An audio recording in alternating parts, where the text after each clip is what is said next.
રાકેશ સોલંકી છે.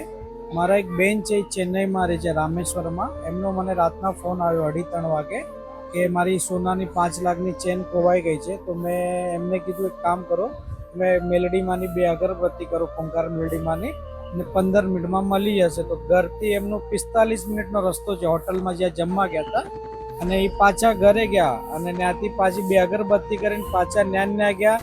ત્યાં પબ્લિકનું આટલું બધું ક્રાઉડ હતું, પણ ચેન ન્યા જ પડી હતી અને 5 લાખની ચેન મળી હતી. અને એ બેનને ચેન મળી ગઈ છે. એ નિમિત્ત હું આજ માનતા પૂરી કરું છું બેનને.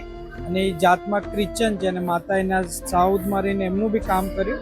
ને પોતે બી બહુ માને છે મેલડી માને. ત્યારથી જે તમારા બેન ચેન્નઈમાં રહે છે, એમની ત્યાં સોનાની ચેન ખોવાઈ ગઈ. સોનાની કેટલાની ચેન 5 હતી? લાખની હતી. 5 લાખ રૂપિયાની ચેન ચેન હતી. બરોબર. તો એ સમયે તમારી પર ફોન આવ્યો ફોન કરી આવ્યો રાતના 2:30 વાગે. રોવા લાગ્યા કે મારા પપ્પા મને ઘરની બહાર કાઢી નાખશે ભાઈ, મને હમણાં ચેન ગિફ્ટમાં આપી છે. તો કે શું કરું? તો મેં કીધું એક કામ કર, મેલડી માની 2 અગરબત્તી કર ઘરની બહાર અને તું પાછી જા. તો પાછી ગઈ કે બહુ દૂર છે ઘરથી, 45 મિનિટનો રસ્તો છે. અમે જમવા ગયા હતા. કીધું તને ચેન ન્યા જ મળી હશે. અને ચેન ન્યા જ પડી હતી, કોઈ હાથ નતો લગાડ્યો, કેમ કે પબ્લિકનો ક્રાઉડ બી ત્યાં વધારે હતો.